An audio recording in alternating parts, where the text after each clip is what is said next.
Hello students, welcome back to our video. So in the last video we discussed about the Hindu undivided family. So now let's talk about the third form of organization, that is partnership.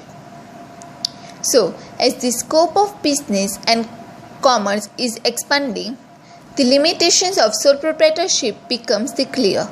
Partnership firm as a form of business came into existence with an idea to establish business at a large scale. Partnership came into the existence to remove limitations of the sole proprietorship, like huge capital, efficient administrative power, and risk-bearing capacity. So now let's see the meaning of partnership. Partnership is such a business system in which the ownership of the business remains with more than one person, and in the same way the business is managed by all or by one or more on behalf of all the partners. The results of such business are borne by all the partners. So in a partnership the business is done by the one or two partners. So the control of the or ownership of the business remains within the more than one person, and in the same way business is managed by all or by one or more than one of the behalf of all the partners. So this business, partnership business, is controlled by the more than two persons, can be controlled by more than two persons. So according to Indian Partnership Act 1932, partnership is a relation between such persons who have agreed to share the profit of the business which is run by all or by one person on behalf of all. So partnership, according to the Indian Partnership Act 1932, partnership is a relation between the two persons. Like these two persons agree to share the profit of the business which is run by all or by one person on behalf of the all. So they agree to share the profit of the business, that is known as partnership.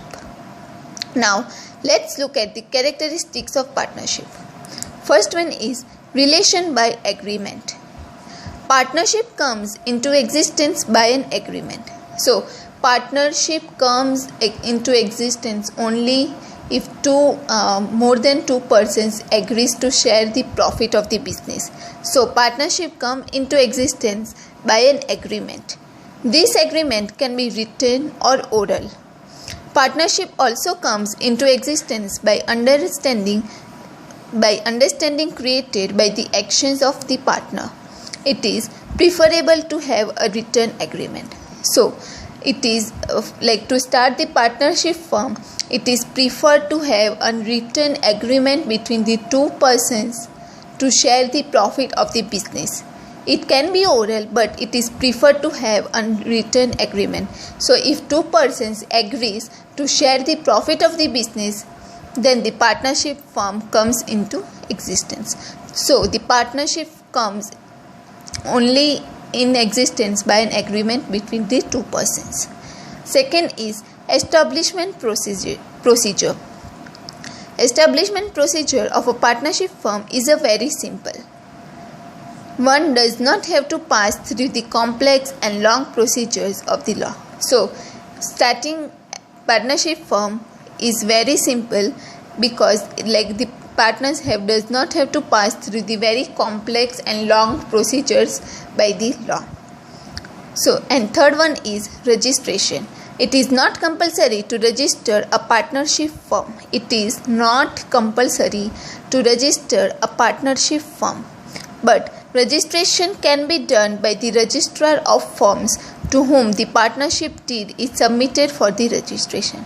So the registration of partnership is not compulsory, but registration can be done by the registrar of the firms to whom the partnership deed means partnership agreement is submitted for the registration. Then fourth one is number of partners. In partnership firm, the minimum number of partners are 2. In partnership firm, for starting partnership firm, the minimum number of persons are required are 2. According to Companies Act 2013 clause number 464, numbers of partners in partnership firm cannot be more than 100 members. So, for starting a partnership firm cannot have more than 100 members. Minimum is 2. 2 persons are required to partnership firm, but maximum is 100 members. 100 members can be the partners for starting the partnership firm. Minimum is 2. Any 2 persons, if they agree to share the profit of the business, they can start the business. But the maximum number of partners can be 100 members. As per the government decision, according to Companies Act, year 2014, clause number 10, number of maximum partners in partnership firm is 50.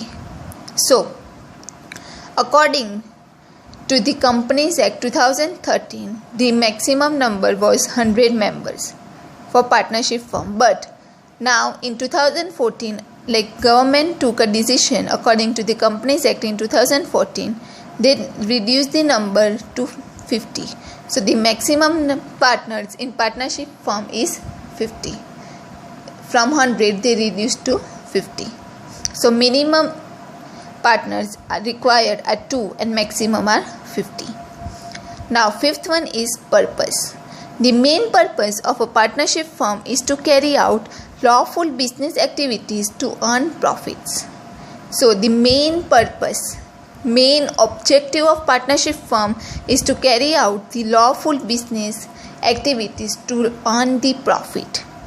An activity without profit is not a partnership. For example, social services and religious activities are legal, but their purpose is not to earn profit, so it is not a partnership firm. So, the main purpose of the partnership firm, any partnership firm, is to earn money or is to earn profit.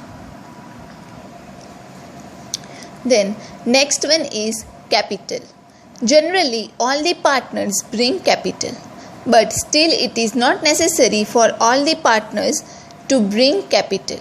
Partners bring the capital as shown in the partnership deed. So, generally, all the partners, who are the partners in the partnership firm brings the capital, but it is not necessary that all the partners brings the capital. Partners bring the capital. Only those partners brings the capital which whoever name is written in the partnership deed, or we can say that in the partnership agreement, that partners bring the capital. Then seventh one is management. In partnership firm, all the partners can manage the firm jointly. All the partners have right to take part in the decision making process as shown in the partnership deed. Partnership deed means partnership agreement. Anyone or more than one partner can take part in the management. So, in partnership firm, all the partners can manage the firm equally, jointly. So, and every partner have a right to take part in the decision making process. So, more than one partner can take part in the management. Then eighth one is unlimited liability. Like sole proprietorship in matters related to the payment of debt. Debt means money, loan. So the liability of all the partners is unlimited. All the partners have to sell their private properties, personal properties, for the payment of the loan. According to the Partnership Act, for a partnership firms, partners are responsible personally and jointly for the payment of the firm's debt. Hence, if any one of the partners is unable to pay the debt from his personal property, then rest of the partners have to pay the debt from their personal properties. So, the liability of all the partners is unlimited. Means, all the partners have to sell their private properties to repay the loan or repayment the debts. And in case if one partner is not able to pay the debt from his personal properties, then the remaining partners have to pay the loan back from their personal properties, and all the partners repay the loan jointly, equally. Okay, so the liability of all the partners in partnership firm is unlimited, as the partners have to sell their private property for the payment of debt if the partnership firm's capital is not sufficient. Then ninth one is transfer of ownership. In partnership firm, the transfer of ownership is not easy. Without the consent of all the partners, any partner cannot transfer his share in favor of other persons. If any partner transfer his share without the consent of all the partner, then any partner can bring dissolution of the firm.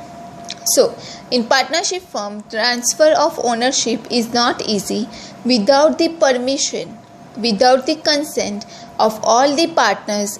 Any partner cannot transfer his share in favor of other person. In case if partner transfer his share without the permission or without the consent of all the partners, then any partner can bring dissolution of the firm. Any partner can close the firm. So transfer of ownership in partnership firm is not easy. One cannot transfer his ownership without the permission of all the partners. Then 10th one is legal status. Indian Partnership Act 1932 clarifies that partners' rights, duties, rules and regulations are registration of the firm as well as the other provisions. So, legal status. Partnership firm shows the legal status because Indian Partnership Act 1932 clarifies the partners' rights, duties, rules, registration of the firm as well as the other provisions. And the last characteristic is the lifespan of the firm. So the lifespan of the partnership is limited. If any partner loses his mental balances, dies or declared insolvent, then the partnership comes into end. Remaining partners with their mutual consent can distribute the share of such partner among themselves or admit a new partner. In this way, partnership comes to an end, but many a times partnership firm is not dissolved. So, the lifespan of the partnership firm is limited because if any partner loses his mental balance or any partner dies or it is declared insolvent, then the partnership firms comes to an end.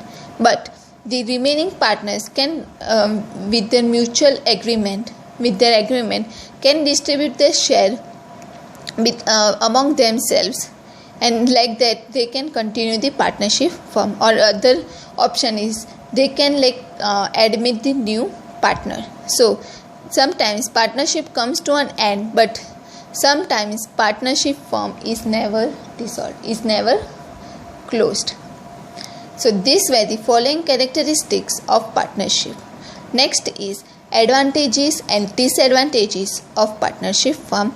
So now we are going to stop here. In the next video we would be continuing with the advantages and disadvantages of partnership firm.